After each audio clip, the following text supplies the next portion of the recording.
दोस्तों नमस्कार, मैं दीपक गौतम एक बार फिर से आप सभी के समक्ष हाजिर हूँ। आज हम बात करेंगे आत्मा के विषय में।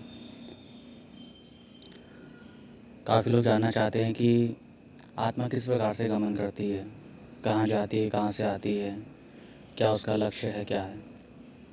ठीक है, तो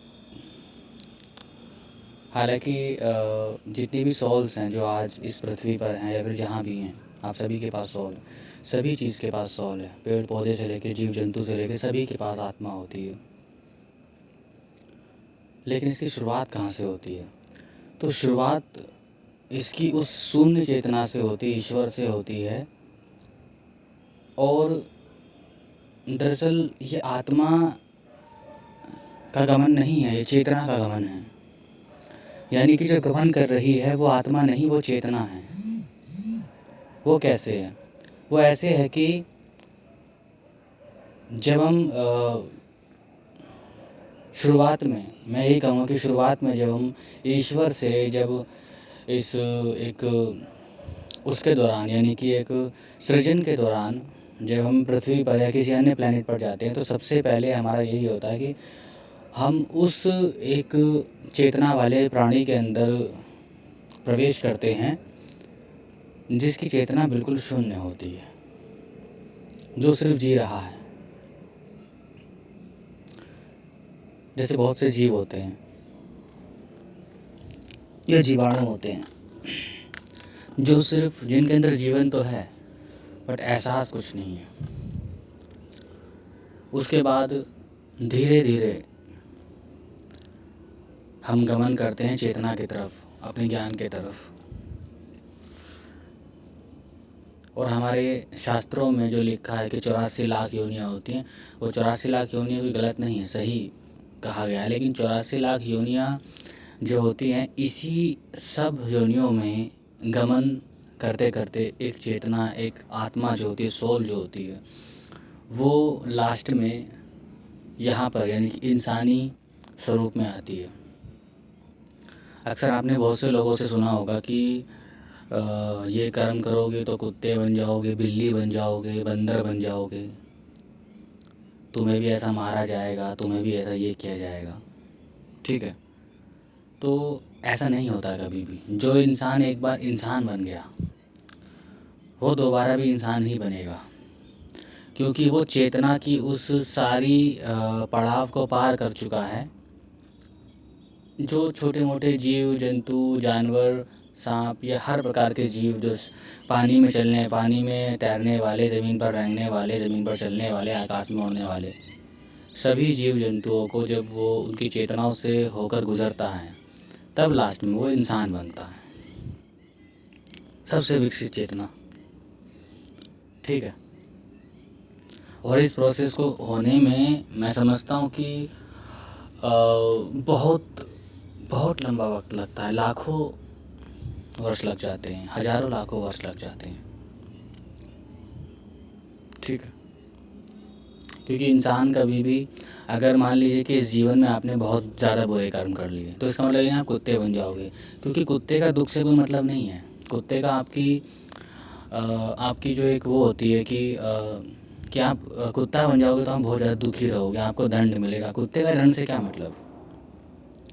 पर कुत्ते तो ऐसे भी होते हैं जो अच्छे खासे ठाठ से जीते हैं भाई, खाते हैं, पीते हैं, मौज करते हैं। तो उससे हमारे दुख का या फिर हमारे उसका क्या मतलब? हमें लगता है कि हम इंसानी प्रजाति हैं, इंसानी फॉर्म में हैं, तो सारी जितनी प्रजातियाँ जो ज़मीन पर रेंग रही है, आकाश में उड़ रही है, कुत्ता, बिल्ली, भैंस, गाय जो भी हैं, वो सभी हमसे नीचे हैं और हमसे ज़्यादा प्रताड़ित हैं। ऐसा नहीं है। अगर देखा जाए तो सबसे ज़्यादा प्रताड़ित इंसान ही हैं। तो इससे इस बात का मतलब नहीं है कि तुम अपने कर्मों को भोगने के लिए कुत्ते, बिल्ली, कीड़े मकोड़े बनोगे। नहीं, ऐसा कुछ नहीं होता, क्योंकि दुख का कीड़े मकोड़े से, कुत्ते बिल्ली से कोई लेना देना नहीं है। अगर होगा तो इंसानी रूप में इतना हो जाएगा कि तुम एक दिन बोलोगे कि साला कुत्ते की ज़िंदगी बढ़िया हमसे। ठीक है, तो ये होता है कि ये सारी चेतनाएं होती हैं कि हम अभी किसी और चेतना में थे जो शून्य थी, जिसमें ज्ञान नहीं था, उसके बाद हम वहाँ से निकल कर के दूसरे किसी बॉडी में जाते हैं। वो थोड़ी और चेतना वाली एक वो होती है, स्पीशीज़ होती है। उसके बाद हम किसी और चेतना में जाते हैं, जाते जाते जाते जाते फिर हम विकसित होते चले जाते हैं। और हमारे मन में, हमारे मस्तिष्क में, या ये मस्तिष्क नहीं, ये तो नश्वर है, हालांकि काम यही करता है, आधार यही है। इस मस्तिष्क के अंदर हज़ारों जन्मों की यादें, हज़ारों लाखों जन्मों की यादें बसी होती हैं। आपने कभी देखा होगा, सुना होगा कि कुछ लोग पास्ट लाइफ थेरेपीज़ करते हैं, या फिर जो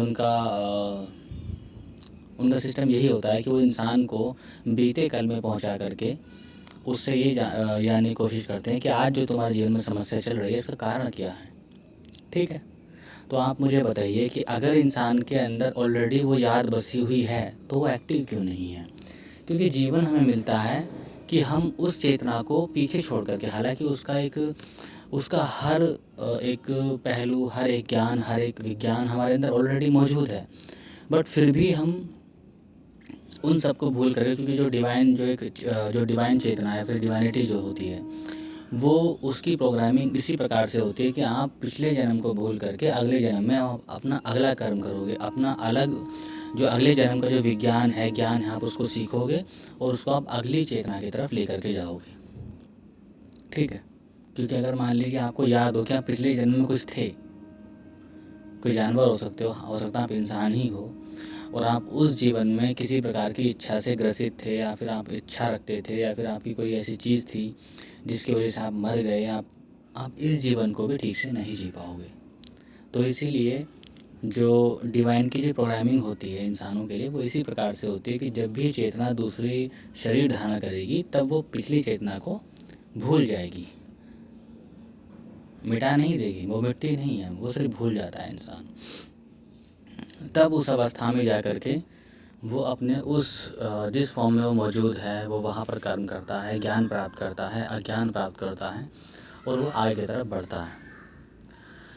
तो और ऐसा भी नहीं है कि जब हम इस चेतना में आते हैं, यानी कि इंसान की फॉर्म में आते हैं, तब हमारे पास विकसित चेतना है, हम विकसित हो चुके हैं, हम लोग अब कुछ भी कर सकते हैं नहीं।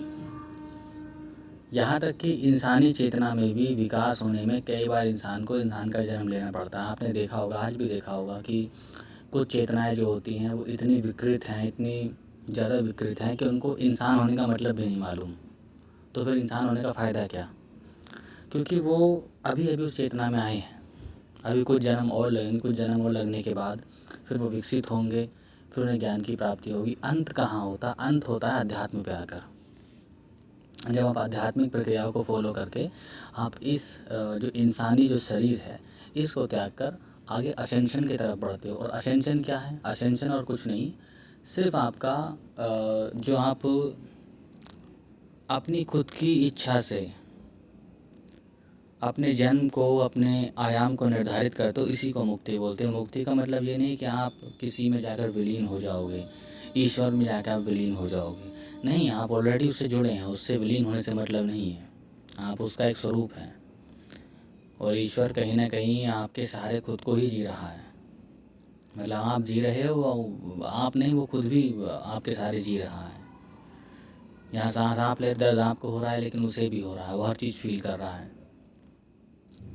ठीक है, तो मुक्ति का मतलब सिर्फ इतना है। आप जो लोग सोचते होंगे कि मुक्ति का मतलब ईश्वर में विलीन हो जाना है, विलीन हो जाना नहीं है। अगर विलीन ही हो जाओगे तो बचेगा नहीं, और बचेगा नहीं तो फिर मुक्ति क्या मतलब?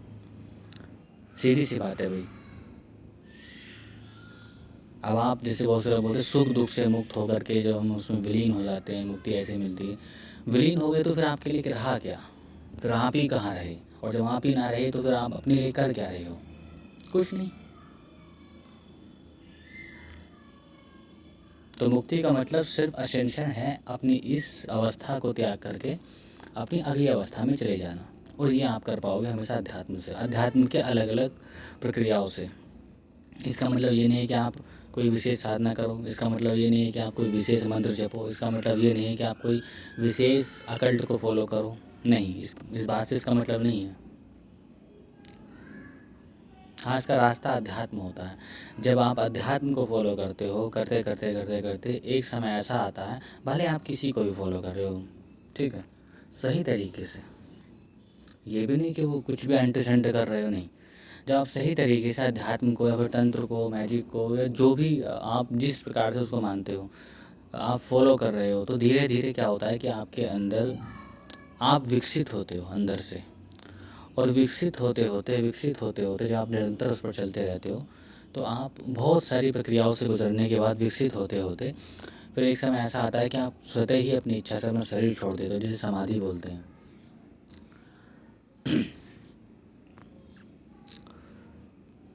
और ऐसा नहीं, समाधि का मतलब ये नहीं कि आपको 100-200 साल तक तपस्या में बैठे रहना होगा, उसके बाद आपकी समाधि लगेगी, नहीं।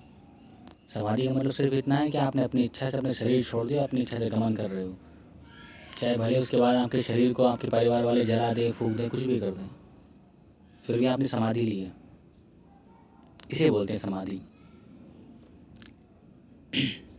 हाँ, कुछ लोग समाधि लेकर के, कुछ जो ऋषि मुनि होते हैं समाधि लेकर के गमन करके आते हैं, वापस अपने शरीर में आते हैं, क्योंकि उनको कहीं ना कहीं शरीर से अभी थोड़ा सा मोह है, या फिर वो चाहते हैं कि शरीर के माध्यम से भी कुछ और काम या कुछ और शक्तियाँ, सिद्धियाँ, या फिर कुछ और उपलब्धियाँ भी प्राप्त करनी है, इसलिए।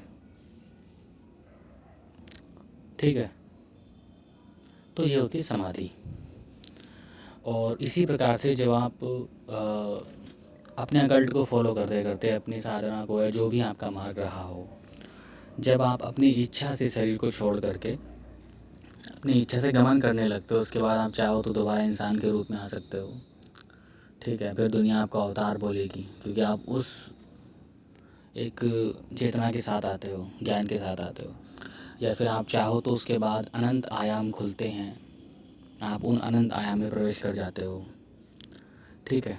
तो इस प्रकार से इंसान या सोल जो होती है, चेतना जो होती है, यात्रा करती है, एक कीड़े मकोड़े से लेकर के, एक शून्य जीव से लेकर के, उसके बाद इस विकसित जीव तक, यानी कि इंसान तक हम लोग चल करके आते हैं। अगली बार पता नहीं अगले जन्म में या फिर इस आत्मा को छोड़ने के बाद, शरीर को छोड़ने के बाद हम एलियन ही बन जाए, मतलब खैर जो भी परजीवी वो एलियन ही कहलाता है, ठीक है। तो इस अनंत ब्रह्मांड में हम फिर असेंशन की तरफ चलने लगते हैं, असेंड होने लगते हैं, ठीक है। तो उसी को मुक्ति बोलते हैं। फिर हम उसके बाद चलने लगते हैं, फिर और आगे, फिर अनंत आयाम खुलते हैं, ठीक है। लेकिन वो लोग जो इस प्रकार के कल्ट को फॉलो नहीं करते हैं, या फिर उस तरह से नहीं चल पाते, उनका क्या होता है। काफ़ी लोग बोलते हैं कि ऐसा करोगे तो कुत्ते बनोगे, ऐसा करो बिल्ली बनोगे, नहीं, कुत्ते बिल्ली कुछ नहीं बनोगे, बल्कि आत्मा जो होती है वो अपनी चेतना के अकॉर्डिंग किसी एक योनि में प्रवेश कर जाती है, किसी एक आयाम में प्रवेश कर जाती है। जैसे मैंने अभी पिछला ऑडियो मैंने बनाया कि छलावा क्या होता है, तो छलावा क्या करता है कि वो एक ऐसी तृप्त आत्मा है जो लोगों को छलना जानती थी, छलती थी, तो अब वो एक ऐसे आयाम में पहुंच चुकी है जो छलावा कहला रहा है, अभी वो छल रहा है। तो मृत्यु से पहले आपकी अवस्था क्या थी, इस अवस्था के अकॉर्डिंग में आप जन्म लेते हैं। अब मान लीजिए कि डायन, आप सभी जानते हैं डायन होती है। डायन दरअसल वो प्रजाति है आत्माओं की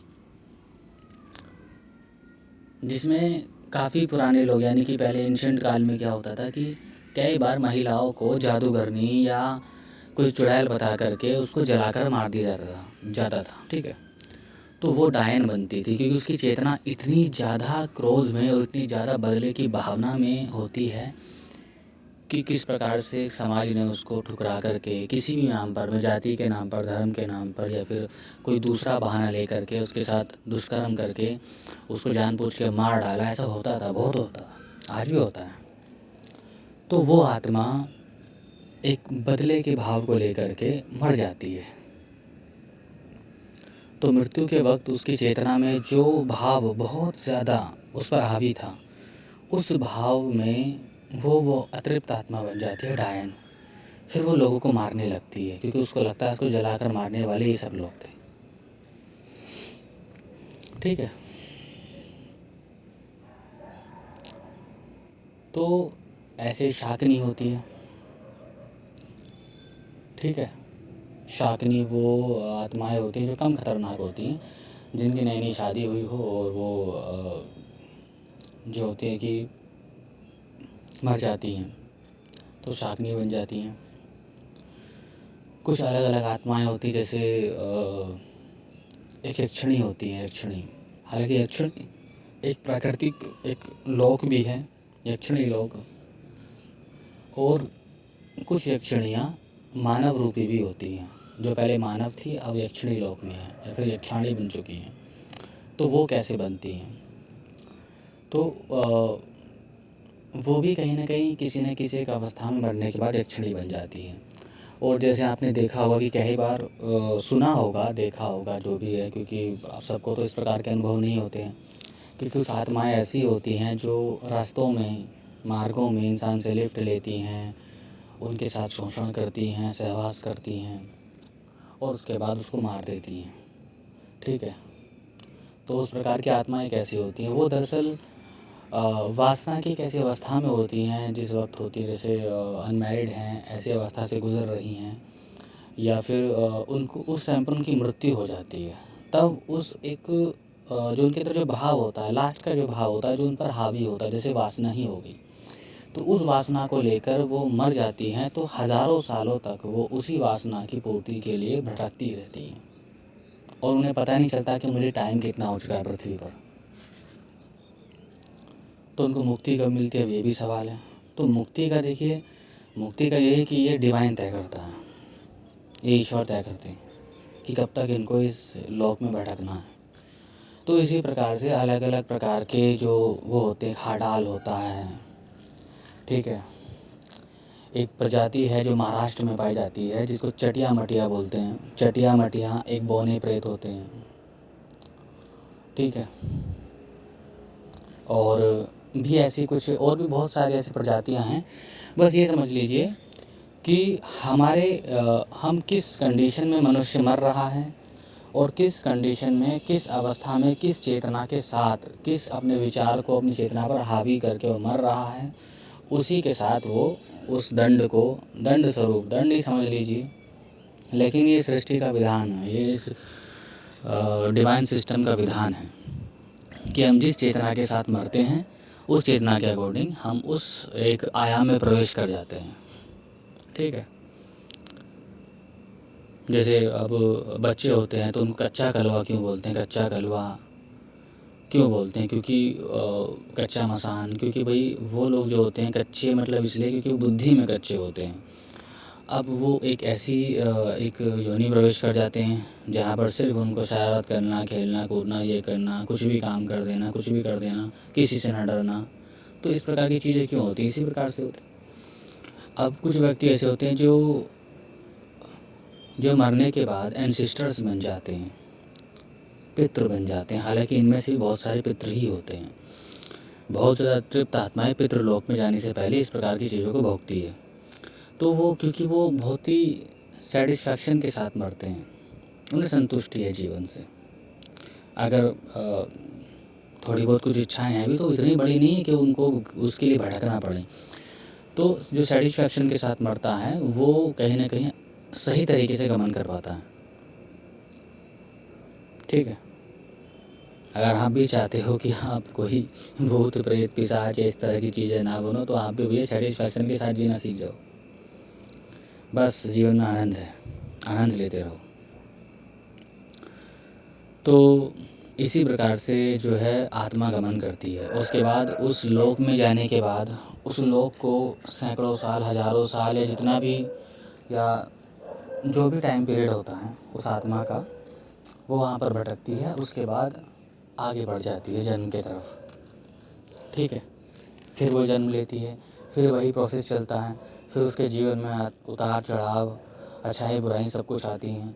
और उसके बाद फिर वो अपने आप को चुनती है, अपने अध्यात्म को चुनती है, या फिर जो भी है, जैसा भी चुनती है अपने जीवन को, फिर वही सर्कल चलने लग जाता है। लेकिन असेंशन मिलता है अध्यात्म से। अध्यात्म का मतलब सिर्फ तंत्र मंत्र यंत्र पूजा पाठ विधि विधान ही नहीं होते हैं, ये बात समझ लीजिए। अध्यात्म का मतलब होता है खुद को जानना, आत्मा का विषय वो है अध्यात्म। जो व्यक्ति योग कर रहा है, ध्यान कर रहा है, वो भी कहीं ना कहीं आध्यात्मिक है। चाहे भले वो सब भगवानों को क्यों ना गाली देता हो, सबको बुरा भला क्यों ना बोलता हो, किसी धर्म किसी संप्रदाय का क्यों ना हो, तो जो खुद को जान लेता है, जिसमें अवेयरनेस पैदा होने लगती है, इसका मतलब वो असेंशन की तरफ जा रहा है। ठीक है। तो इस प्रकार से आत्मा गमन करती है अपने शुरुआत से लेकर अपने अंत तक। ठीक है। और ऐसा भी नहीं है कि आपने कुछ गलत काम किए हैं तो आप कुछ ऐसे घर में जन्म लोगे जहाँ पर आप दरिद्र रहोगे, आप कुछ और रहोगे, नहीं। या फिर किसी व्यक्ति ने जिसने अच्छे कर्म किए हैं वो किसी टाटा बिरला अंबानी घर जन्म लेगा, ऐसा कुछ नहीं है। क्योंकि देखिए, सुख और दुख, दुख का कोई भी एक वो नहीं है कि अमीर व्यक्ति खुश रहता है, गरीब व्यक्ति खुश दुखी रहता है, ऐसा कुछ नहीं है। दुख कहीं भी हो सकता है। और हम लोगों को दंड के स्वरूप में, हमें दंड के स्वरूप में मिलता क्या है? सबसे पहली चीज़ तो हमारी चेतना विकृत होती है, जिससे हमारा सफ़र और ज़्यादा मुश्किल हो जाता है। मान के चलिए कि इस जीवन में आपने कुछ ऐसे कर्म किए जो आपको नहीं करने चाहिए थे, तो आपने कुछ और नहीं किया, आपको किसी कढ़ाई में नहीं तला जाएगा, आपको किसी मतलब सूली पे नहीं लटकाया जाएगा। हालांकि गरुड़ पुराण में ये लिखा है, और गरुड़ पुराण का मतलब मैं एक सेपरेट ऑडियो बनाऊंगा, मैं आपको बताऊंगा गरुड़ पुराण क्या है या वो किस प्रकार चीज़ों को दर्शाती है। तो आपको कोई ये सब नहीं किया जाएगा। ठीक है। बल्कि आप अपने अंदर इतने ब्लॉकेजेस क्रिएट कर लोगे कि आप अपने जीवन में इतनी इस जीवन में या फिर अगले जीवन में इतनी समस्याओं के साथ जीने लगेंगे कि आप जागृति की तरफ बढ़ोगे ही नहीं। जागृति की तरफ आप बढ़ोगे ही नहीं, आपकी चेतना जागृत नहीं हो पाएगी, उस प्रकार से जागृत नहीं हो पाएगी, आप वो नहीं हो पाओगे, क्या बोलते हैं कि आपकी चेतना विकसित नहीं हो पाएगी, आप एनलाइटेंड नहीं हो पाओगे। तो आपके जो कर्म हैं, आपके अच्छे बुरे जो भी कर्म हैं, ये आपको इस प्रकार दंड नहीं देने वाले हैं कि आपको कढ़ाई में तल रहे हैं उसमें हो रहा है, या फिर आप गरीब घर में जन्म ले रहे हो। आजकल तो अक्सर ऐसा हो रहा है कि जो लोग जितने बुरे होते हैं वो लोग उतने समृद्ध हैं, लेकिन खुश हैं ये नहीं कह सकते, क्योंकि यह आंतरिक अवस्था है, वो उसको ही मालूम है। ठीक है। तो यही है कि आपके जीवन का हर कर्म आपकी चेतना को विकृत बनाता है, और विकृत चेतना और अपने आप को फिर से असेंड करने में उसको फिर समय लगता है, जन्म लगते हैं। इसलिए जीवन में कोई भी गलत काम मत कीजिए। गलत से मेरा मतलब बुरा मत कीजिए, किसी का दिल मत दुखाइए, किसी का पाप श्राप मत लीजिए। जितना हो सके अच्छे काम कीजिए जीवन में, जितना हो सके अपनी उन्नति की तरफ बढ़िए। ठीक है। आर्थिक उन्नति नहीं, आर्थिक उन्नति खैर आपको तो बढ़ना ही चाहिए, आपकी आध्यात्मिक उन्नति, आपकी आत्मा की उन्नति, जितना आप अपनी आत्मा की उन्नति की तरफ बढ़ोगे, मार्ग चाहे जो भी हो, उतना ही आप मुक्ति के या फिर असेंशन के करीब हो पाओगे। ठीक। तो आज के लिए इतना ही। नमस्कार, धन्यवाद।